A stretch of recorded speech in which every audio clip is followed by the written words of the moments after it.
Do you want to wear? Oh, you wear them. You wear them. Okay. Proudly.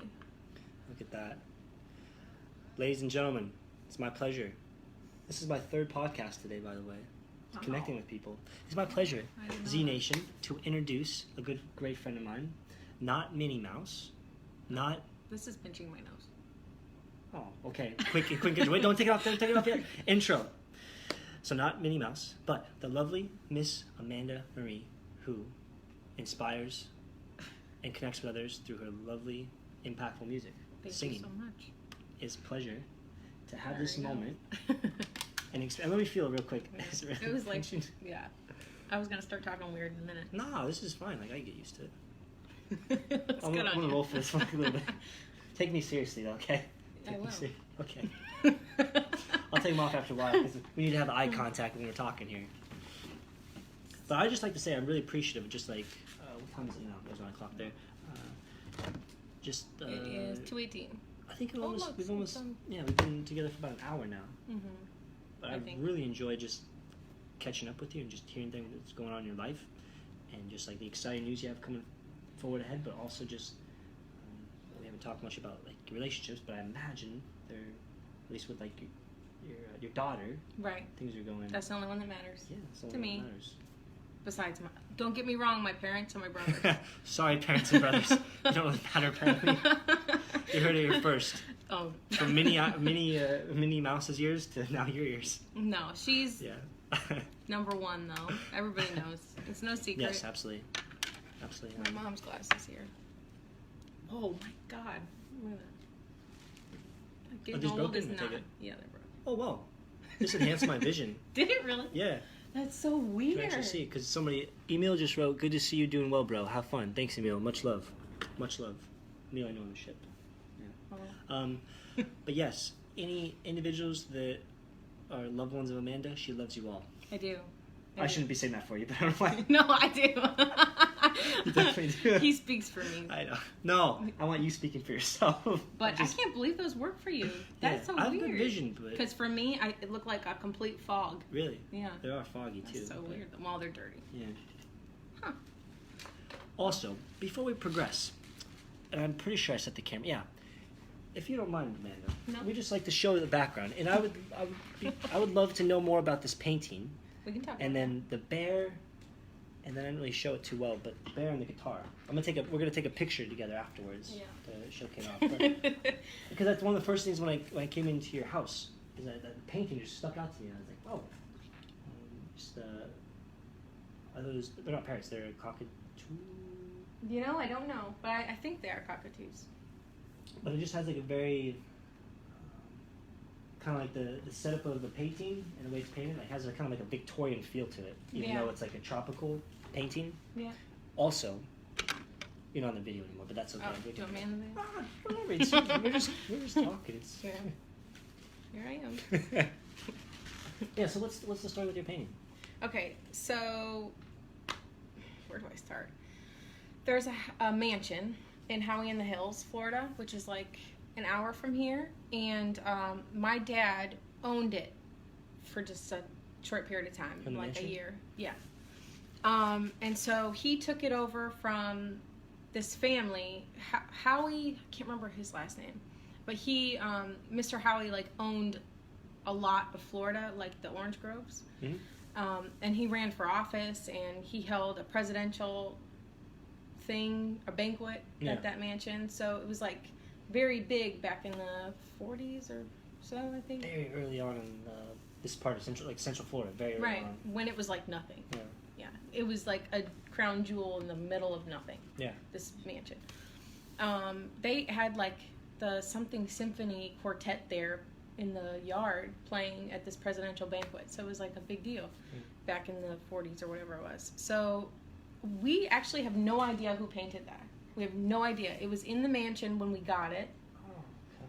So we're assuming it might be worth a lot of money. So if anybody knows who might have painted that, we would like to know. We're going to take it to the Antique Roadshow. That's our plan. Oh, that's like the Antique Roadshow that you would see, like, at least I would see growing up, like it'd be on TV. Yeah. Yeah. Oh. Yeah. I'm really fascinated to know more about it. Yeah. As far as like what they can tell you, I don't know how they start because they look at really close, like find details and like this came from this era, so it's most likely. I think it has. There's something on the back. We're like detectives right now. Detectives. Like, there's no, and I've had it up here for a while, so I don't know. Yeah. There's nothing. So there's literally like no clues. Most of the time they put like their initials or something. Yeah. But there's no clues. We don't know. Is that like other elements here in your house that are from the mansion? Like I think there's one more painting now in a small hallway. That one might be. Yes, I think that one is. Is that the naked guy? I don't think the naked guy's by the way. Is it the naked guy? Wow. Or girl? It's a butt. It's a girl. There's a nipple, right? No. It's a butt. It's somebody's butt. There might be a nipple. I see a nipple. Art is left up to interpretation. It's what you want to see. You think that one's from it though? Is that from the mansion? Yeah, I think so. Oh. And then this we call the Narnia closet. Because if you open it, you can smell, it just smells old. Like that old wood smell. Ah, yes. Yeah. Have you ever gone back there, your daughter gone back there, and then you get warped to like another dimension and you see the witch in the wardrobe? And That's a really good story, though. We call that a Minnie Mouse story. It's a Minnie Mouse story. Here. Do you have another one? I want to do this since you put those on. Oh, yes. That was really close. Oh, fun fact with the We could get you in like if you want to go drag. Okay, so after this, and I've posted this before, so it was on the ship. We do like crew parties. So the first week I was there on the ship, the spa, that's why I worked in the spa. The first week there, we hosted a party, and it was an opposites party, meaning you dress up as opposite sex. Oh. So the first time ever in 24 years, I dressed up in a dress. But I didn't just do a dress. Yeah, I'll show you. I didn't just do a dress. I took it to the extent where I let the spa girls do like my makeup, foundation, and I put like padding for my bra. Oh my god! On top of that, I wore high heels. I grabbed somebody who was wearing high heels and I wore them for a little bit. So I went all out. I'll show you the pictures that I put on. So I did that, thinking like, all right, another 24 years. It'll be another 24 years before I dress up again. But about like a month ago, maybe we had another party, and it was like an LGBT party, and so one of like the nurses there. She just asked if I'd wear a dress. I was like, yeah, Gwen, I'm definitely I'll wear a dress first. So I wore a dress again. I'll show you that dress. It's a cool dress because it kind of has like a tropical feel, like the green you would see on the dress. I'll have to show you. Yes. I'll show you. But funny enough, I've been experienced with cross dressing a little bit, just twice. Well, I have a blonde wig. Yes. Do you want it? I'm just kidding. But I've worn it, and I am not a blonde. You wear blonde really well. With the blue eyes and all. Yeah, me, I look crazy. Yeah, and I'm very grateful that I'm blonde and blue eyed. Like that. Going back to, didn't have that choice. I just. Right, which is interesting. I just read a short story called Brave New World. Have you ever read that or heard about that?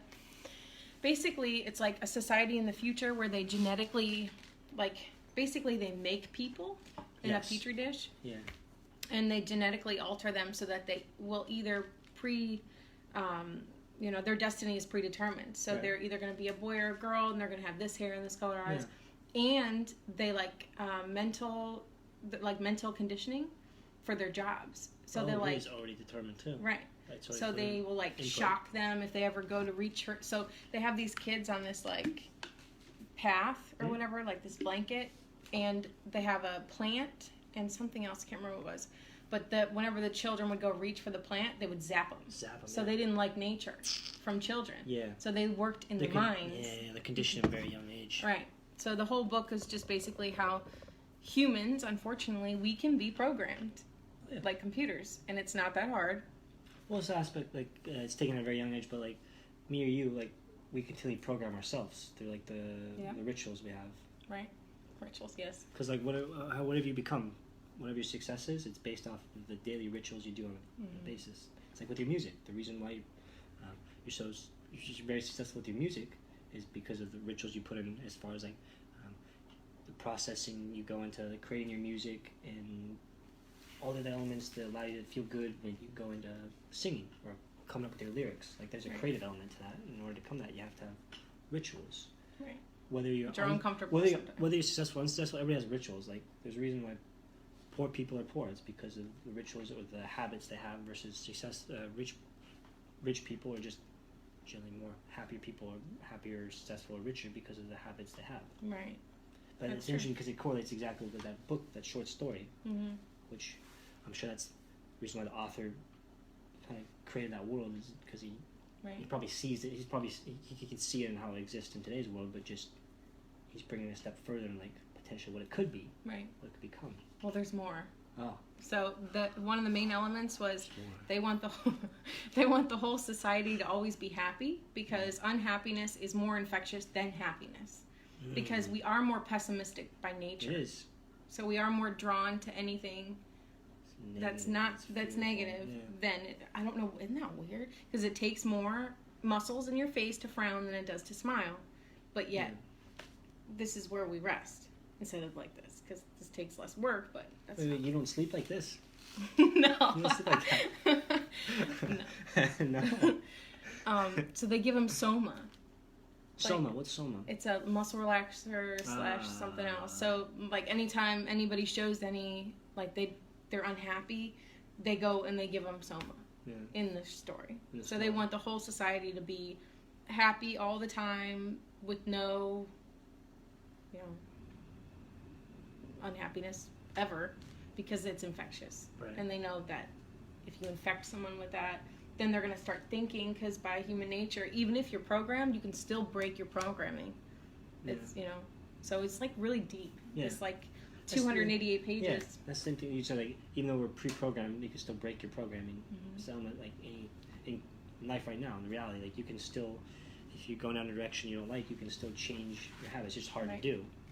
Very hard to do. Yeah. I know, like that's always starting to be the case where in like medical technology, there's already the case where they can do certain aspects to your DNA strand already. Yeah. Where like potentially, especially if you're looking to have a baby where you have sperm from another outside source rather than like with your partner. Right.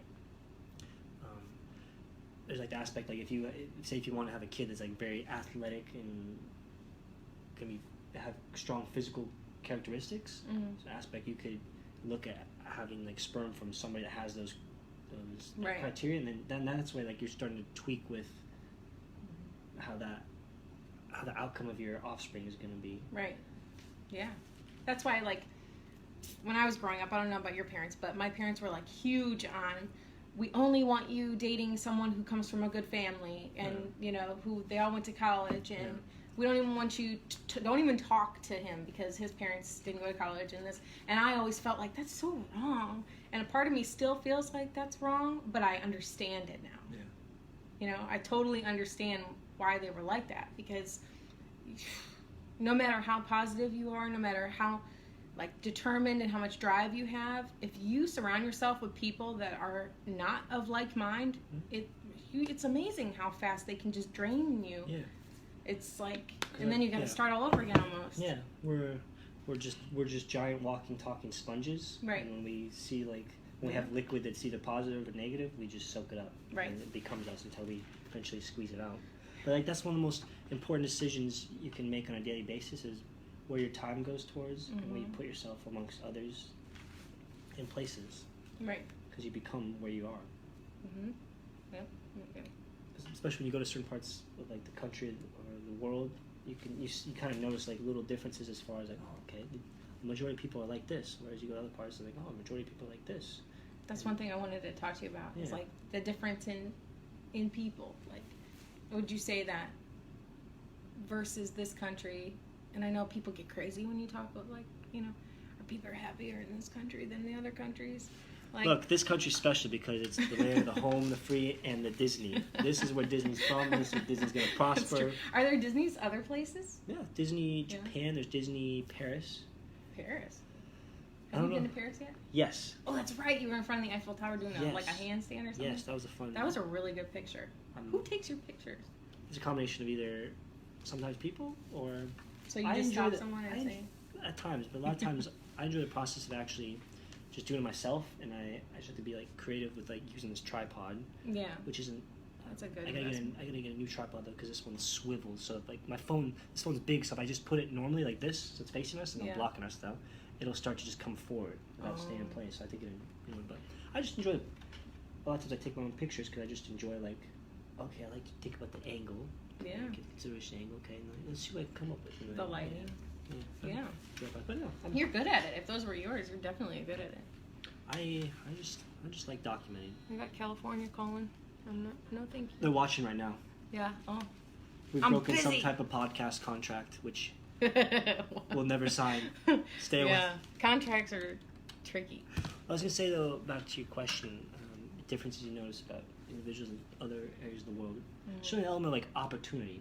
So like on the ship, from crew members that work on the ship, it's very international. So it's very rare an American would work on a cruise ship. Really? Yeah, I can go into the reasons why. But the ship I was on, and it's the case in a lot of other cruise ships, crew members come from predominantly like the Philippines, India, and we had a large population from South Africa.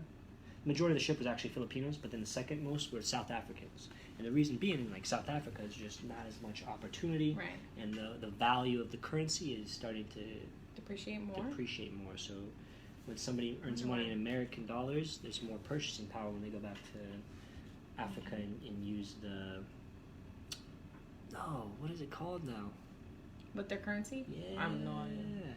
I'm sure, isn't it different? That's something that fascinates me, is how different the language and the currency is, even between, like, for instance, America has states, and then we have cities, and then counties. we have towns, and then counties.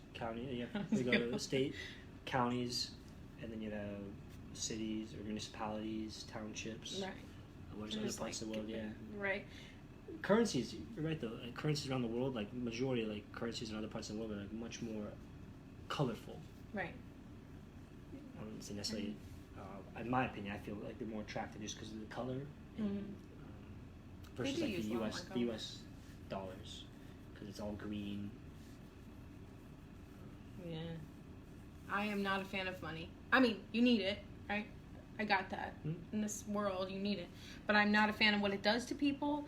I'm not a fan of the love of money, the worshiping of money, and things and brand. Like, I will never spend thousands of dollars for a bag. It's not going to happen. Ever. I don't care if I've got millions of dollars. Yeah. That's not going to happen. Yeah. Because there are people starving everywhere, and you're spending thousands of dollars on a bag that's going to sit in your closet that you're going to take one picture with or two or whatever. You know, I think that is like, if you see somebody like that, that's the most, like, that turns me off more than anything about a person. Is if they're all about brand name stuff or whatever. It actually, like, infuriates me.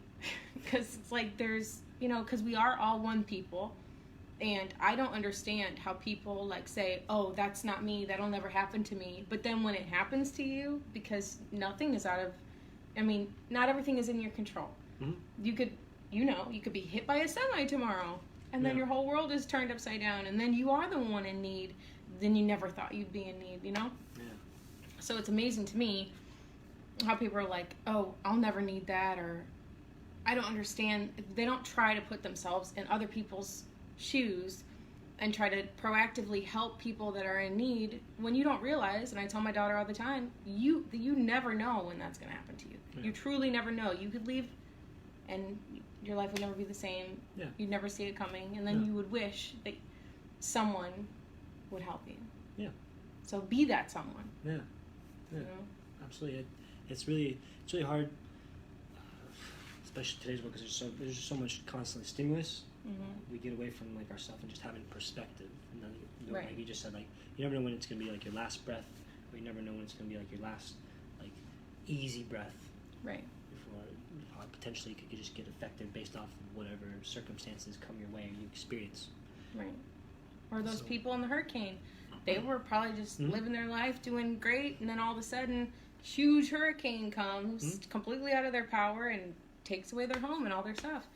And some of those same people that were affected were probably saying just last week, I don't know how those people or whatever, you know, and now they need help. So everybody needs to just realize that we are all one people, not just the United States, the world. We are all one people, and we have to take care of each other, because that's how karma works. And I know people hate that word, but karma is more than just the word and the stigma that comes with it. Mm-hmm.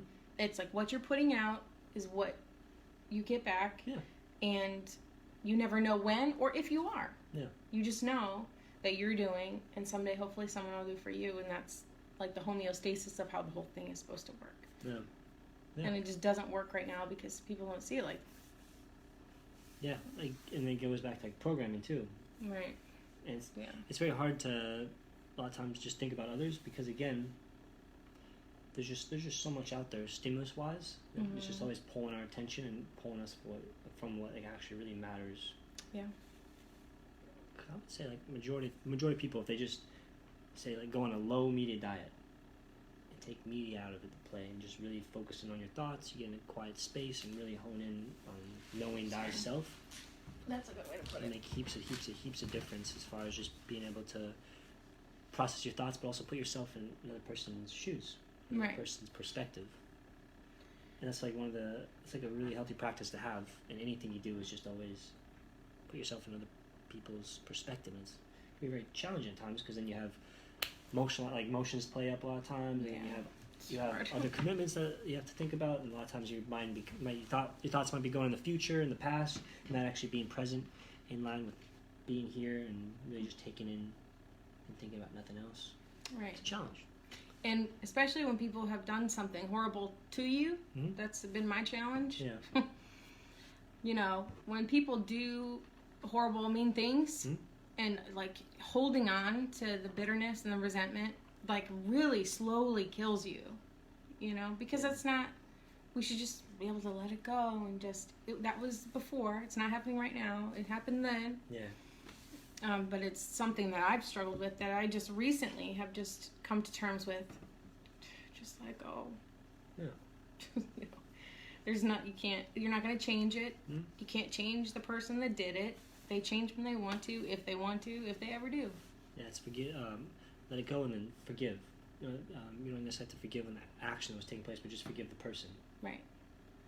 And hope that they don't do it again. Yeah, and recognize nobody's perfect. We all make mistakes, and deep down, like everybody has the intention of overall, like everybody would like for everybody to be happy, be at their best. Mm-hmm. But then there's all these other additional pullers that can fog up our intention with what we're doing and how we're communicating. Yeah.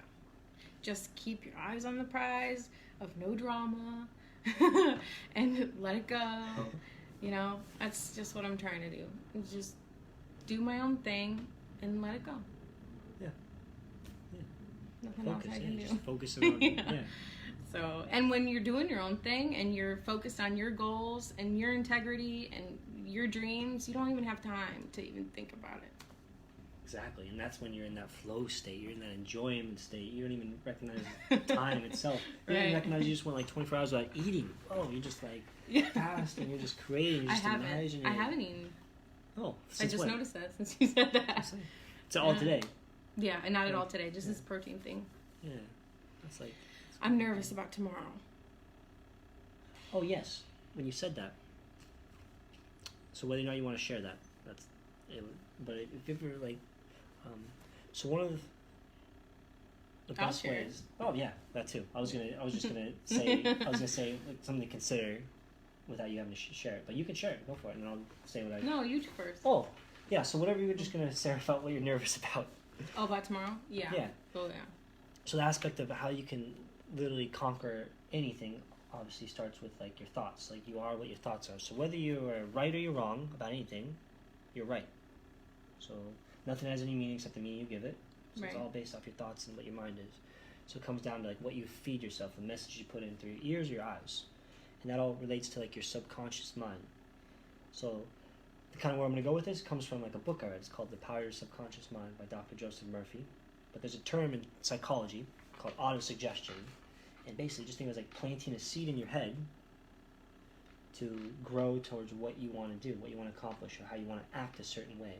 So throughout this book, it gives examples of ways to like how you can overcome like sleep issues, boost your relationships, communication, whatever you want to make, finance, riches, or whatever your accomplishments are. You plant a message in your head, and so you think of it as like an affirmation, a positive statement, a prayer, whatever you want to call it, or your power statement. Just it's something that you're looking to plan in your head. Mm-hmm. So you can either write it out and then say it out loud, or you can just think it on your head. Or I've gone, for me personally, how I implement it, and I've been doing it now for about a month and a half. And I've tied it into like my long distance relationship because it allows me to stay focused with it. Because I have a portion of what I say relates back to like the relationship and what I want to achieve with it. What I do, I wrote out my statement on paper and then I recorded myself saying it. Mm-hmm. And so now I listen to it several times before I go to bed. And I don't always do it, but I try to listen to it when I wake up. But throughout the day, I'll occasionally listen to it also. So I'm just constantly planting that seed in my head. That's a really good idea. Yeah. So aspect like, even if it was just like you could do like a micro auto suggestion, meaning it's like it's just tailored for like the following day. If something's like on your mind. Mm-hmm. So you could do, if you know it's going to happen the next day, you do something in the morning and you do something right before you go to bed, and then when you wake up again, pertaining to like, so you said you're going to be nervous, so you could just state off like, I, Amanda Marie, and just say like what are your assets, like what you're special, like what makes you you. And just say everything that's remarkable about yourself, and knowing that, like, and you just say something about like whatever I face it with courage, I face it with energy, I face it with ferocity, I face it with just loving life. Right. And whatever I face, recognize I will feel nervous, I will have fear, but I embrace it, and I don't allow it to hold me down. I don't allow it to weigh me down. I let go of it, and then I embrace the joy side of life. That's very good advice. Yeah. Very smart. Yeah. So there's one other thing that somebody taught me that I do every morning, and it looks pretty ridiculous, but I do it every morning. If you can imagine me in my PJs waking up, I get out of bed and I do the Superwoman. They say you stand like this. Oh yeah, power stance. Yeah. You know, every morning it's like that, right? And then you say to yourself, go over what you're going to accomplish. Yeah. So that I'm gonna do this. Yeah. Yeah. At the edge of the bed every morning. Yeah, because like emotion is brought by motion, meaning like how your body Right. moves. So yeah, you in that power stance, you can like visualize like, all right, I'm about to fly up to the sky right now, Superwoman. My mom, Savannah wants me to be Superwoman for Halloween. Oh. I might. What was Savannah gonna be? A witch. Oh, a witch. Yeah, she's got like you guys this. can both fly then. True. Oh my god, I'm too old to be doing that. What do you do for Halloween? Are you gonna go around the neighborhood or? I don't know yet. I don't know. I haven't really thought about it. I've been so into like just trying to focus, get everything done, not neglect any responsibility. Because it is really hard when I know people say this all the time. You're a single mom, who is trying to have a career and have aspirations and all these things is really hard to do by yourself. It's hard. Very challenging. So it's like, and then people get upset because you don't have time to just go chill or hang out or whatever. I don't have time. I don't. And so the people think that I'm mad or that I don't care or whatever it is they think. When in all actuality, I'm just trying to do what I need to do to be where I want to be. Yeah. So, I'm sorry. Absolutely. That's the challenge we all can all face as far as the aspect of time. Like, it's the most precious commodity we have. It's always finite. It's always fleeting. Yep. Every day that goes by, we have less and less time of it. But yeah, like I'm very impressed. Like, since I've known you and just like you, Thank you. You just sharing yourself from aspect, being a single mother and just to like raise a child on your own. That's very challenging. Yeah. And I'm visualizing. I can only like have perspective on that, but just visualize it and like empathize and sympathize in that regard. But then on top of that, you want to have like your own aspirations. You have your own goals too. Just besides raising another human being. Right. Yeah. And not just like no pressure. Yeah, but like but certainly go in the direction of looking to be really successful as an artist. Like that's also very challenging too. So you're aiming high, which is fabulous. Like, we should all aim high in whatever it is. So you aim high. Right. At least the outcome is going to be higher than if you didn't aim high. Right. If you don't aim at all, And this is like how I feel about the whole thing is, for me personally, if I'm uncomfortable, I'm doing something right. If I'm comfortable, that means I'm not going outside of my bubble, which means I'm not growing. Yeah. You can't grow if you're just comfortable. You know, you have to push yourself. If you're in a situation where you're just completely uncomfortable, that's usually where you have a breakthrough in your life. You know, you just have to just keep going and if it doesn't work out, I've had times where I've gone on stage. I waited, 2 hours to perform in Miami, where I just was standing there waiting, and I get up there, I'm exhausted. It's like 2:00 in the morning. My leg was killing me. I forgot the words to my song. It was horrible. And I went up there, and instead of just stopping, I was like, you know what? I'm really uncomfortable, but you gotta just keep going, you know? And that's how I like see the whole thing is I'm really uncomfortable. This is new territory for me. And so how I've trained my brain is like, if I'm uncomfortable, that means I'm doing something right. Yeah, absolutely. Yeah, absolutely. So yeah, that's great. Like you just stated that, like that's how I've trained my brain to recognize, like all of a sudden these senses are like, oh, I feel uncomfortable. That's good. Yeah. That's good. Okay. Come here uncomfortable. Let's hug it out. Right. Let's embrace it. Right. Yeah. Because, you know, I could have just, and there's nothing wrong with people who just want to raise their kids and go to work. Yeah. There's nothing wrong with that. You know, hopefully you love what you do, and if you don't love what you do, you need to go find what you love, you know, so that you feel like you have a sense of purpose and all of that. But that's just never been what I want to do. Yeah. I've just never been the person that just wants to go to work and come back and go to work and come back. I can't even imagine that. That makes my brain like freak out. Well, I think it's element too, especially when you go through something very severe, like a car accident, and you become paralyzed for a portion of time, have like a paralysis, and you lose like your 100% of your total body. Yeah. What it used to be, now it's different. You adapt to it and you grow from it. Yeah. But like knowing that, certainly, I'm sure it adds to like, I really want to capitalize on my life, and I want to do something outside of average or just normal, or however you define normal, or just really looking to make more of an impact and just go a different direction than what I usually see around the people I'm around. Right.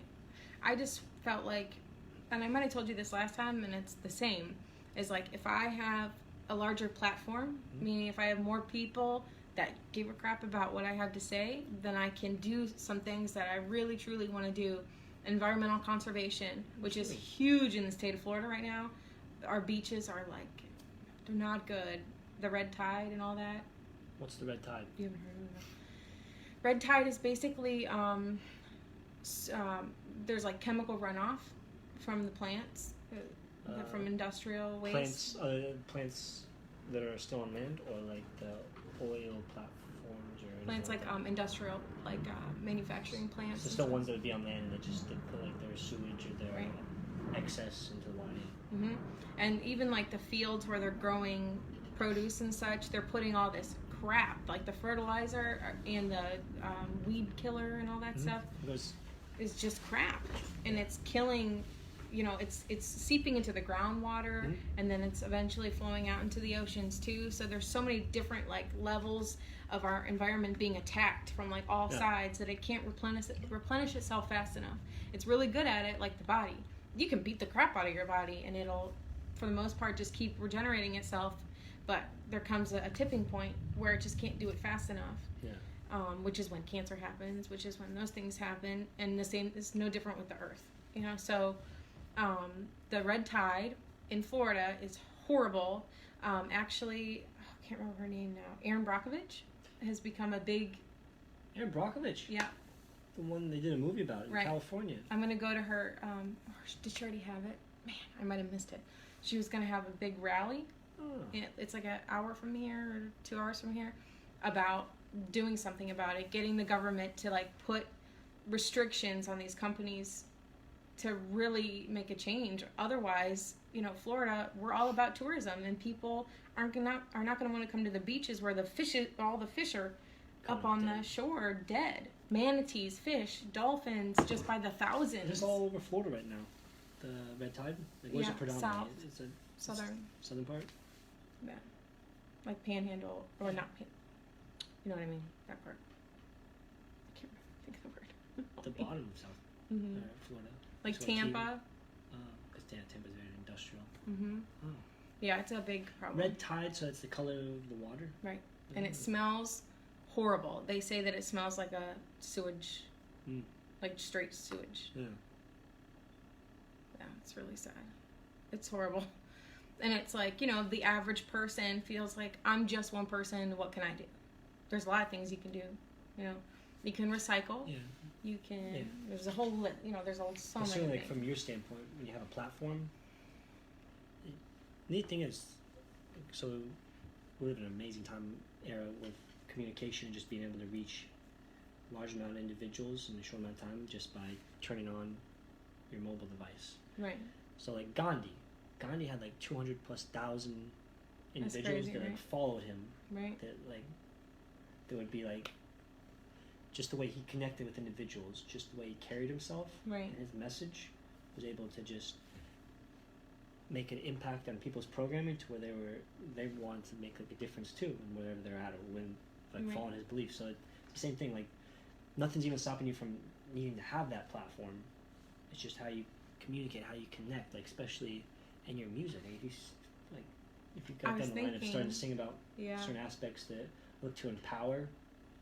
Yeah. Like the message you want to have when it comes to environmental conservation or whatever it is you're looking to want to lead a change in or create action. Right, that's right. Yeah. Because that's really what the goal is. Yeah, it's create action. That's always tough. The reason why it's tough too, because nowadays people have such a short attention span. If you're still watching, congratulations. Yeah, pretty much. Yeah. By the way, for Rebecca, I never do this for viewers, but yes. You're right though, yeah. If you start watching, congratulations. Yeah. Stay tuned in 5 minutes. Amanda's going to give away a free prize in 5 minutes. So you have to keep watching for 5 minutes. You want a ticket to the show tomorrow? Yeah. You want that guitar in the background, autographed. Which one? I'll give away one of them. No. The one with the one string. Oh, I didn't realize. Yeah. I'm too lazy to get new strings. If you want new strings, if you'll get new strings, you can have it. So tomorrow, are you performing where tomorrow again? Ormond Beach Live Music Festival. Where's Ormond Beach at? Ormond Beach, it's I think it's north. North? Mm-hmm. Music festival. So how big is this country music festival? The largest music festival in the city's history. Oh. It's gonna be over 100 artists on 20 stages. Really? Around the city. That's big. Around the city too. That's neat. Yeah. Maybe a neat atmosphere. Yeah. So you just walk around the city and there's over 100 of us on different stages. Oh. And I'm on the main stage, which is lots of pressure. Whoa. Main stage, performing at what time? Like evening time? 6 o'clock at night. Oh, yeah. The Rockefeller Center. I have it written down. Sorry. That's neat. I have a ball. All right. It's at the, Rockefeller side stage at 6:20 tomorrow night. 6:20. Yep. So, while we're talking about that, I have a single called "They Say Life" that I wrote with my little brother Andrew and Bradley. Well, brothers, sorry, Andrew and Bradley Nemchek, and we got the single signed by LSC Sony Distribution.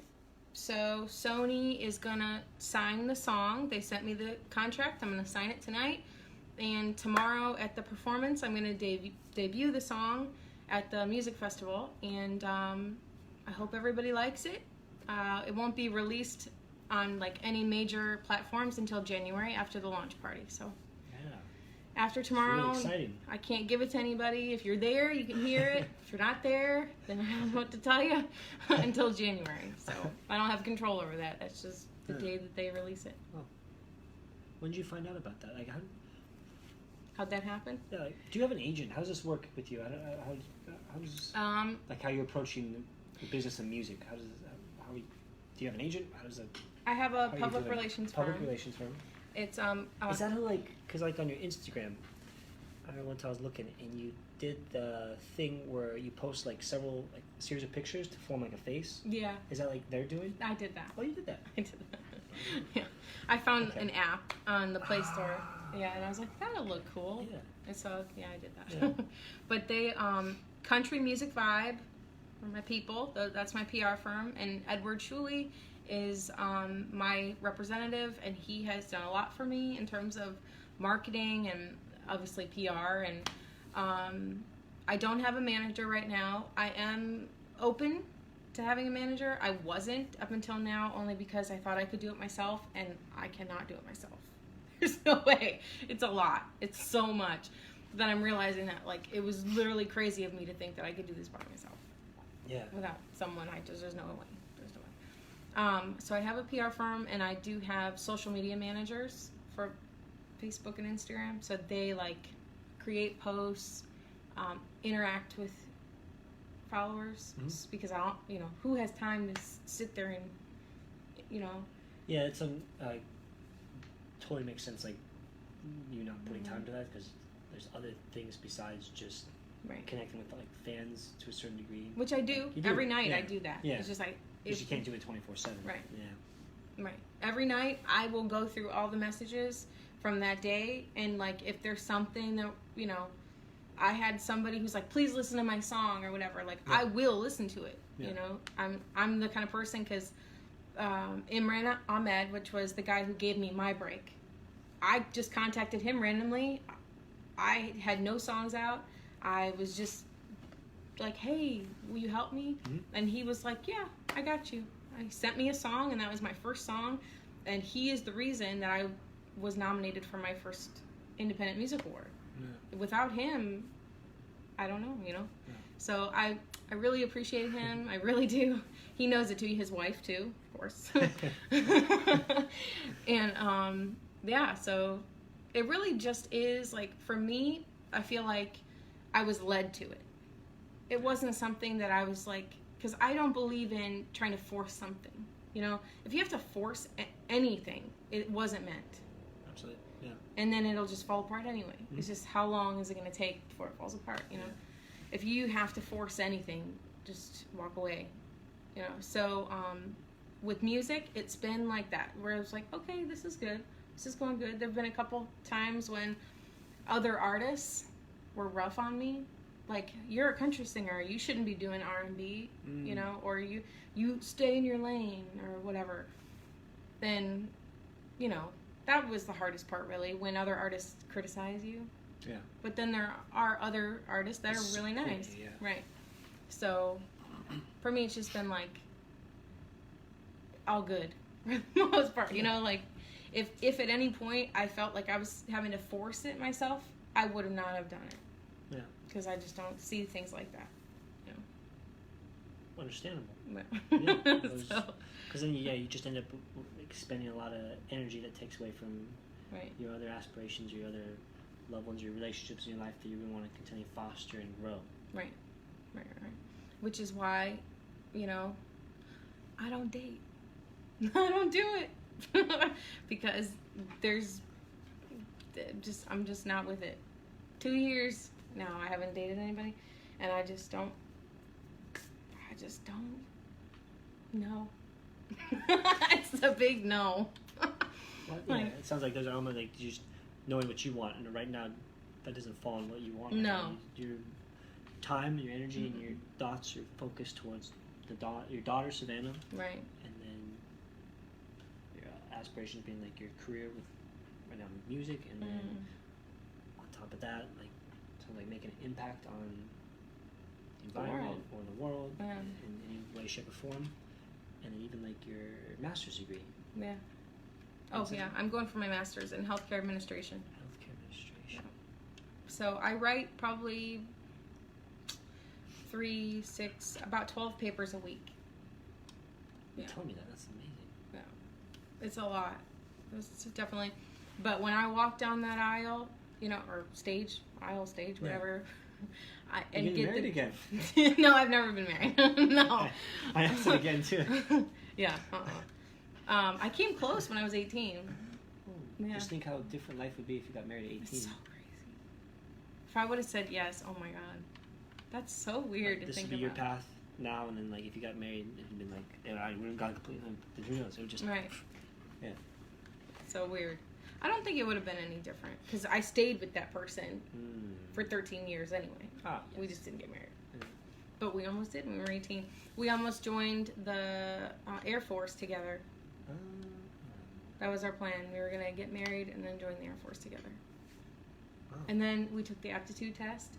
And they said because of my scores that I would go in as an officer. So he would have to salute me. And so he was like, I'm not doing that. And we didn't do it. That was literally the breaking point. He's like, I'm not saluting her. I'm not going to do it. Like, well. Because, yeah, I guess that's how it works. I don't know if that's how it works anymore, but when I took the test... Like, if you have a degree, it's like when you go into the Army, or like in branches of the military sometimes, if you have a degree, you automatically go in higher up. Right. Yeah. I don't remember if I had mine yet or not. I don't think so. No, I did not. Not that early. Yeah. Do you have a degree? I don't. No, I got a degree in finance. Yeah. That's cool. Yeah. So you decided you didn't want to do that? Or just not now? It just didn't line up with the way I wanted to continue to grow and the environment I wanted to be in. Like, that's a cutthroat. Yeah, it depends what you do. Like, Yeah. if you really look to prosper in finance, you can go like a corporate route, or you can go like a fun route. So getting involved in the world of hedge funds, if you really want to like make money. That's kind. I've always been fascinated with that stuff. Yeah. Stocks and bonds. I'm fascinated because it's just moving numbers around, and like how that justifies like making money. Isn't it all speculation pretty much? Like the whole market is just based on speculation for the most part. I mean, you're forecasting based on past events. There's so many variables. It's very hard to have full 100% certainty. You can't have certainty. You can have certainty in some regards, but a lot of times it's uncertainty. And there's always examples of like somebody picking stocks and then having a chimpanzee or a monkey pick stocks, and a lot of times like the monkey could perform better. Yeah. I think as long as you go about it with like fundamentals, such as like you want to look for some type of investment that can give you like compounding interest. Right. And so looking for financial vehicles that provide the compound interest rather than more focusing on looking to make that big hit. Because like that's what Warren Buffett does. Warren Buffett applies like the compound interest because anything he invests in, he holds it for a long term. Right. The short-term gratification versus long-term gratification. Yeah.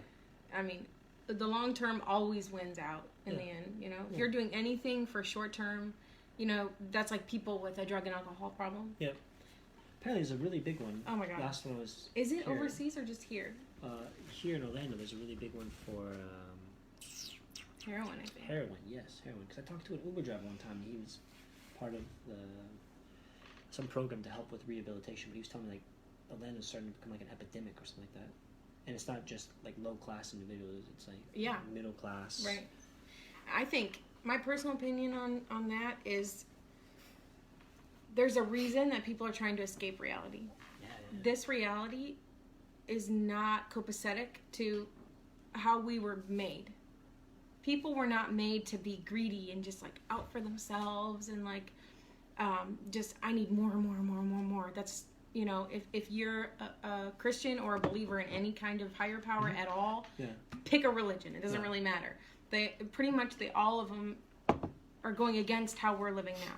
Yeah. None of them line up to how society is living right now. Yeah. So, of course, people would wake up and be like, "This place is not, you know." So they're trying to escape because it's not really, you know, we can do better. We can, and if we don't try, then we never will. But we at least have to try to do better. Yeah. You can't just say, "Oh, they'll deal with it." Like when people say, "Oh, they're going to come up with a cure for cancer." Who is they? Who is this they that you refer to? Yeah. You know, or they're going to fix the oceans. Who is they? Yeah, that would be a disempowering statement because then you're leaving it in somebody else's hands. Right. When you don't even know who you're talking about. Who are you talking about right now? That irritates me when people say that because it's like you, as a person, can do something about, pick a topic. Now it's just how much do you want to do or how much can you do? You know, you can only do maybe this much when somebody else can do this much, and that's okay as long as you're doing this much. But if you don't do anything and you leave it up to they, then you're giving all the power to they. And if they screw it up, then you can just blame them. Yeah. And then it's okay. Yeah, any contribution positively is a positive impact. Right. So, like, if me and you had to cut down a tree, if me and you had to cut down a tree. When I said, I was like, oh, wait, you're into the environment. Yeah. I understand the analogy. We're going to cut a tree. And say I took 5 swings at the tree to cut it down, and then you took 1 every day. It would eventually fall, even though I take more swings. And you take a swing, it still will eventually lead to it falling. Right. So we keep swinging. Right. Keep swinging. Yeah. Maybe keep the trees up though. I did start a nonprofit called Oceaneers when I heard about the red tide and all that stuff.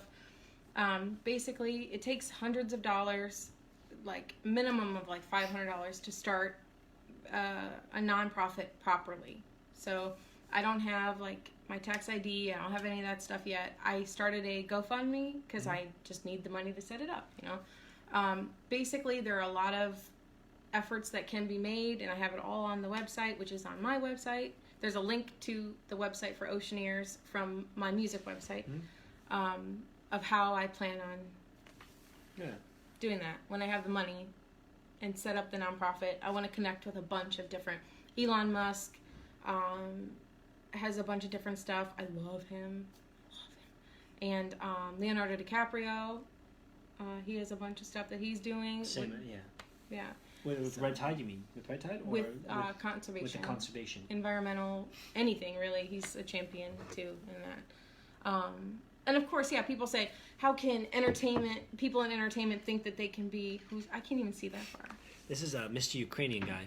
He's Ukrainian. Ukraine. Oh, shoot. I am from Czechoslovakia, like my people.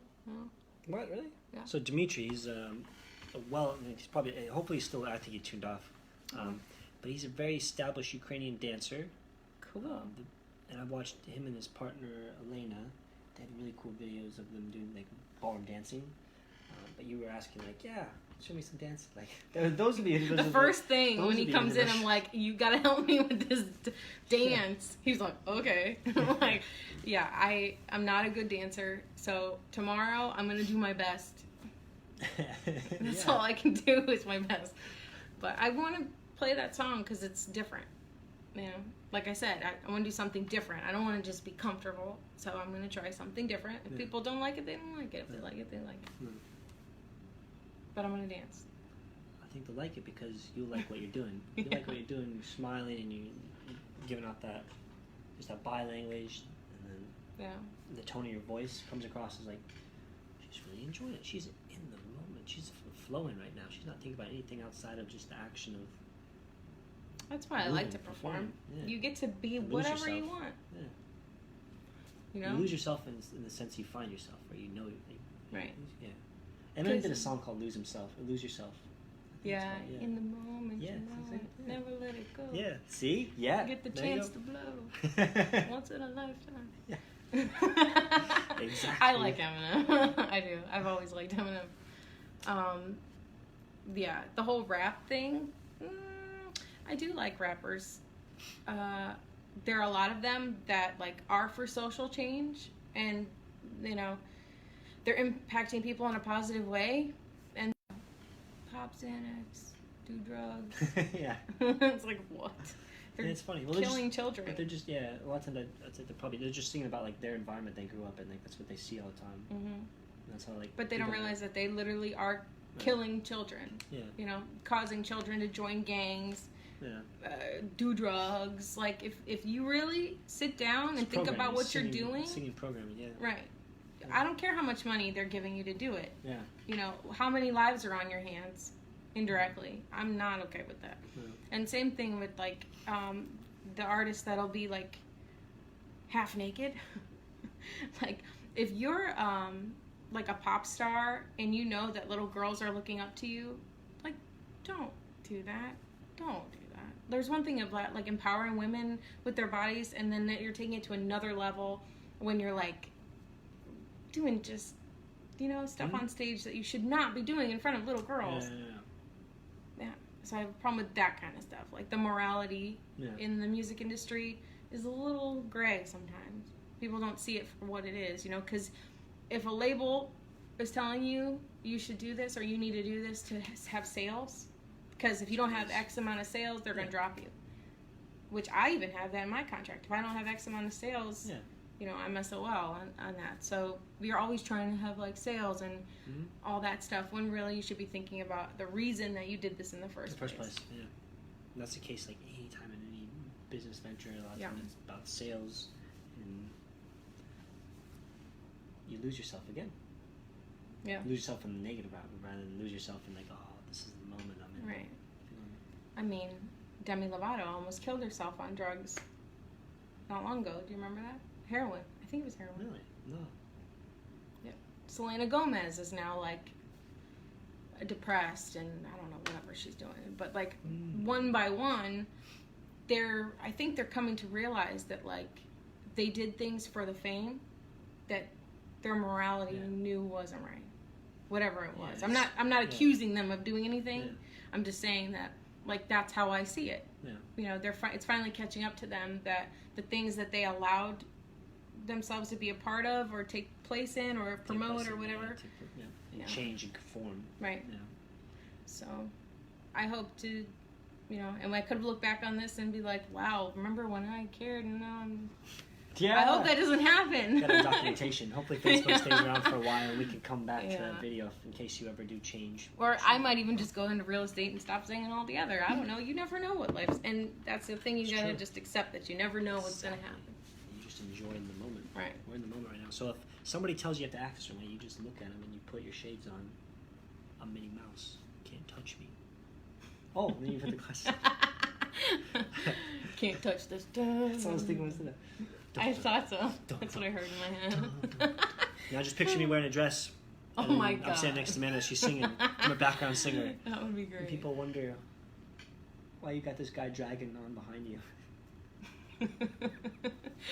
That would be great, though. Just embrace the fun. Yeah. Man, I think we're gonna cut off here because I want to do like 5 or 10 minutes on the Instagram. Oh, that's TV right. And see how it goes. Yeah. So Okay. Amanda, Well, bye. it's been a pleasure. If you know anything about this picture, let me know. Yeah. Before Antique Roadshow Right. gives it value. Mm-hmm. It already has value. It's impacted me when I came in, like, Yeah. because I asked about it and I read the story about the It is mansion. pretty. Very pretty picture. So neat. Yeah. Very neat. Amanda, thank you so much for your time. Of course. Highly appreciate it. Thank you so much. Thank you.